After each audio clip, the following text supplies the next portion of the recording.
어딜 가길래 이렇게 멋을 냈어요? 친구 아들 결혼식에 간다. 그럼 내 점심은요? 넌 손 없어. 내일 모레 마흔인데 밥도 직접 못 차려 먹어? 한참 전에 지나간 갱년기가 다시 온 건 아니죠? 왜 이렇게 까칠하실까나? 남의 자식들은 다들 결혼하는데 넌 이러고 있으니 내가 속이 터져서 그런다. 마흔 넘으면 이 집에서 쫓아낼 거니까 그 전에 장가를 가든지 독립을 하든지 해. 차 막힐 수 있으니까 얼른 나가세요. 방금 들으신 대화는 곧 마흔이 되는 아들이 결혼하지 않아 답답한 어머니의 속내를 드러낸 장면입니다. 이 가정만의 이야기가 아닙니다. 지금 우리 사회 곳곳에서 비슷한 갈등이 생기고 있죠. 우리나라의 혼인율은 해마다 감소하고 있고 결혼 연령은 점점 늦어지고 있습니다. 부모의 바람은 단순합니다. 자식이 좋은 짝을 만나 안정된 가정을 이루고 행복하게 살아가는 것. 그러나 나이는 점점 많아져 가는데 짝을 찾지 못하고 있으면 부모 마음은 조급해지고 걱정은 깊어집니다. 하지만 시대가 변했습니다. 요즘의 젊은 세대는 결혼을 인생의 필수 조건으로 여기지 않습니다. 연애만 즐기거나 아예 이성교제를 포기하는 사람들도 있죠. 이런 현실 속에서 결혼하라는 부모의 재촉은 자녀에게는 잔소리로만 들리게 됩니다. 결국 대화의 문은 닫히고 마음의 거리는 점점 멀어질 수도 있죠. 그렇다면 부모는 어떤 태도로 이 문제를 바라봐야 할까요? 오늘은 나이 많은 딸이나 아들이 결혼하지 않을 때 부모가 어떻게 마음을 다스리고 자녀를 대해야 하는지 이야기 나눠보려 합니다. 여러분, 요즘 젊은 사람들은 왜 결혼을 미루거나 하지 않으려 할까요? 그 이유는 여러 가지가 있는데 가장 큰 요인은 바로 경제적인 부담입니다. 특히 남성들의 경우 결혼을 주저하는 큰 이유로 돈 문제를 꼽습니다. 무엇보다 주택 마련이 가장 걸림돌이죠. 서울과 수도권의 집값은 평균적인 직장인의 월급으로는 감당하기 어려운 수준입니다. 내 집을 장만하기는커녕 전세와 월세조차도 부담이 되고 있습니다. 여기에 결혼 예물과 예식장 비용까지 더해지면 큰 빚을 지고 시작하는 일처럼 느껴지기도 합니다. 게다가 정규직 일자리는 줄어들고 불안정한 계약직이나 프리랜서 형태의 일자리가 늘어나는 현실도 젊은 세대에게 결혼을 더욱 먼 일로 밀어내고 있습니다. 이러한 문제 때문에 연애 자체를 포기하는 사람들도 늘고 있다고 합니다. 결혼으로 이어지려면 우선 연애가 있어야 하지만 이성을 만나는데도 상당한 돈이 듭니다. 데이트에 드는 돈이 만만치 않다 보니 생활비가 넉넉하지 않은 청년들에게는 연애마저도 사치로 느껴집니다.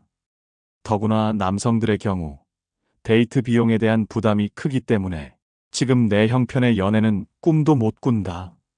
이런 생각이 젊은 세대 사이에 점점 더 퍼져가고 있습니다. 결국 연애도 결혼도 돈이 있어야 가능한 일이라는 인식이 자리 잡으면서 자꾸 미루게 되거나 부담스러워하는 이들이 늘어나고 있는 것입니다.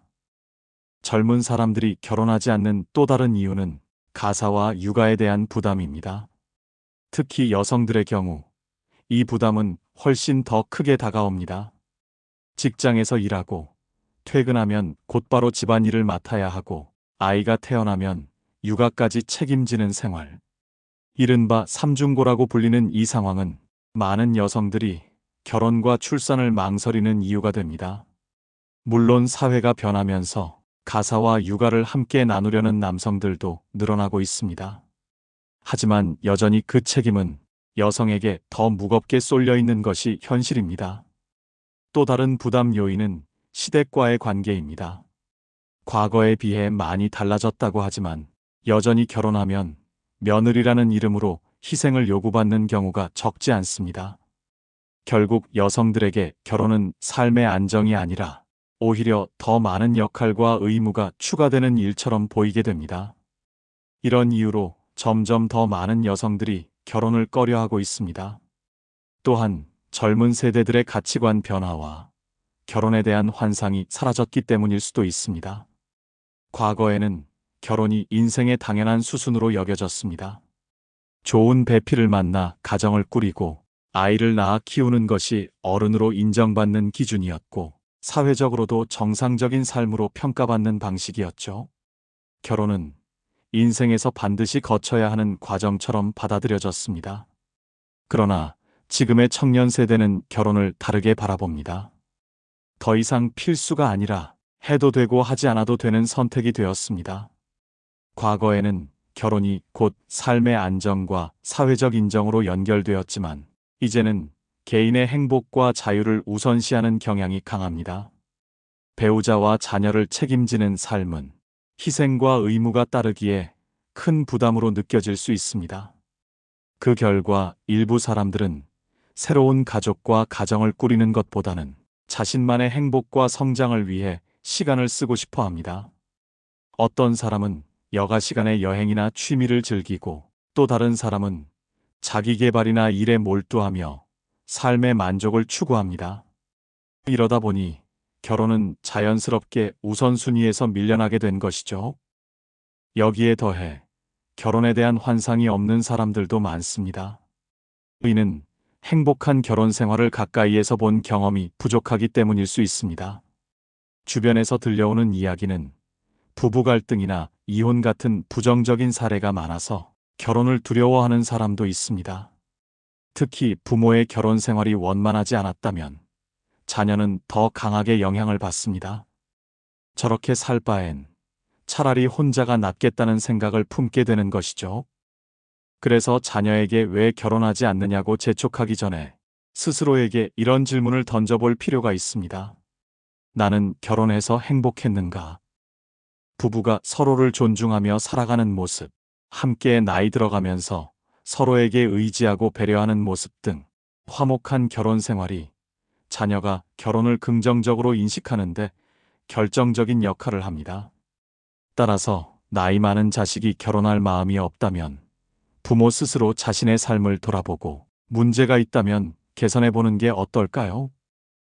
부모라면 누구나 자녀가 좋은 사람을 만나 안정된 가정을 이루길 바랍니다. 자녀가 미혼 상태로 30을 넘기면 그때부터 슬슬 조바심이 생기고 좋은 사람 만나 결혼해라라는 말이 입 밖으로 나오기 시작합니다. 이 말에는 사랑과 걱정이 진심으로 담겨 있지만 정작 자녀의 마음을 움직이는 힘은 크지 않습니다. 자녀에게 영향을 주는 것은 말이 아니라 결혼의 모델입니다. 아이들은 어릴 때부터 부모의 일상과 관계를 보면서 사랑과 결혼에 대한 기준을 쌓아갑니다. 부모가 갈등을 풀어가는 방식, 배려하는 태도, 함께 위기를 헤쳐나가는 모습. 이 모든 것이 자녀의 결혼관을 만들어냅니다. 그렇기 때문에 자녀에게 결혼하고 싶은 마음을 심어주려면 부모가 좋은 부부의 모습을 보여주는 것이 큰 설득이 될 수 있습니다. 그렇다면 구체적으로 어떤 모습이 자녀에게 긍정적인 영향을 줄까요? 첫째, 엄마와 아빠가 서로를 존중하는 태도입니다. 둘째, 부부가 서로를 배려하는 습관입니다. 셋째, 갈등을 해결하는 모습입니다. 마찰이나 다툼이 생겼을 때 책임을 회피하지 않고 사과하고 화해하는 모습을 보여주는 것입니다. 또한 결혼을 희생만 하는 삶으로 보여주지 않아야 합니다. 결혼은 두 사람이 서로의 삶을 보완하고 지지하는 공동체입니다. 서로를 응원하고 어려울 때 함께 짐을 나누며 일상의 기쁨을 공유하는 모습은 결혼의 가치와 필요성을 전달해 주죠. 결혼하지 않는 자녀의 마음을 바꾸는 또 하나의 방법은 자녀가 힘든 상황에 처해 있거나 혹은 아플 때 말하는 것입니다. 힘들거나 몸이 아플 때는 누구나 자신의 취약성을 자각하게 됩니다. 평소에는 방어적이던 사람도 아플 때는 마음의 문을 여는 경우가 많습니다. 그런 순간에 건네는 말은 단순한 권유나 잔소리가 아니라 자녀의 행복을 바라는 부모의 애정어린 마음으로 전달될 수 있습니다. 예를 들어 자녀가 아플 때, 나중에 엄마 아빠가 떠나면 너 아플 때 누가 옆에 있어줄까? 이런 말은 결혼하라는 강요가 아니라 부모로서의 근심과 애정이 담긴 말로 느껴질 것입니다. 반대로 부모가 아파서 입원을 하거나 병원 치료를 받을 때 간접적으로 이야기하는 것도 방법이 될 수 있습니다. 아플 때는 누가 옆에 있어 줘야 한다. 너 아플 때 따뜻하게 보살펴 줄 수 있는 사람 꼭 만나야 된다. 이런 식으로 말이죠. 또는 자녀가 직장 생활이나 대인관계 등의 문제로 힘들어할 때 요즘 얼굴이 안 좋아 보인다. 무슨 일 있는 거야? 이렇게 물으며 대화를 시작하고 적절한 타이밍에 이럴 때 의지할 수 있는 배우자가 옆에 있으면 좋을 텐데. 이런 식의 말로 자연스럽게 결혼을 유도하면 이 시점에는 자녀도 부모의 진심을 느껴서 결혼에 대해 진지하게 생각해보는 계기가 될 수도 있습니다. 말을 건네는 방식도 중요합니다. 강요하고 압박하는 것은 역효과를 냅니다. 조용하고 사적인 공간에서 눈을 마주치고 차분한 목소리로 진심을 전하세요. 손을 잡아주거나 따뜻한 차를 건네는 것도 좋습니다. 또 하나 기억할 점은 타이밍과 후속 대화입니다. 힘든 순간에 전한 말은 강한 인상을 남길 수 있지만 그럼에도 곧 잊혀지게 됩니다. 따라서 꾸준한 관심과 정서적 지지를 보여주는 것이 좋습니다. 너의 삶이 안정되고 행복하면 좋겠다라는 마음을 반복해서 보여주세요. 결혼을 강요하기보다 삶을 응원하고 지지해주는 대화가 오히려 자녀의 마음을 움직입니다. 만남을 권할 때도 부담 갖지 말고 이성을 만나보라는 식의 말보다 너와 잘 맞는 좋은 사람을 언젠가 만날 수 있을 거야. 그러니까 마음을 닫지 말고 항상 열어둬라는 따뜻한 믿음을 전하는 편이 더 효과적입니다. 그런 부모의 확신과 기다림 속에서 자녀는 결혼에 대해 다시 생각해 볼 수 있습니다. 그럼에도 불구하고 자녀의 마음이 움직이지 않는다면 부모가 자신의 태도를 바꾸는 것도 한 방법입니다. 결혼을 하지 않는다고 해서 자녀의 인생이 실패한 것은 아닙니다. 억지로 떠밀려 시작한 결혼은 오래가지 못할 수 있고 서로에게 깊은 상처가 될 수도 있습니다. 누가 강요해서 하는 일이 아니라 자신의 마음이 움직일 때 자연스럽게 이루어지는 것이 가장 바람직합니다. 따라서 자녀의 선택을 존중하며 때가 되면 좋은 인연이 나타나겠지라는 여유 있는 마음으로 바라보는 것이 좋습니다. 이런 태도는 부모와 자녀 모두의 마음을 한결 편안하게 만들 뿐 아니라 자녀가 부모의 말을 더 진지하게 받아들일 가능성이 커집니다. 또 하나 중요한 점은 자식 걱정을 다스릴 방법을 찾는 것입니다. 자녀 문제에만 마음을 쏟기보다 친구와 교류하고 취미를 즐기며 지역사회나 모임에 참여하는 등 자신의 삶을 풍요롭게 가꾸는 노력이 필요합니다. 부모가 삶의 균형과 안정을 찾을 때 자녀의 마음도 여유로워지죠.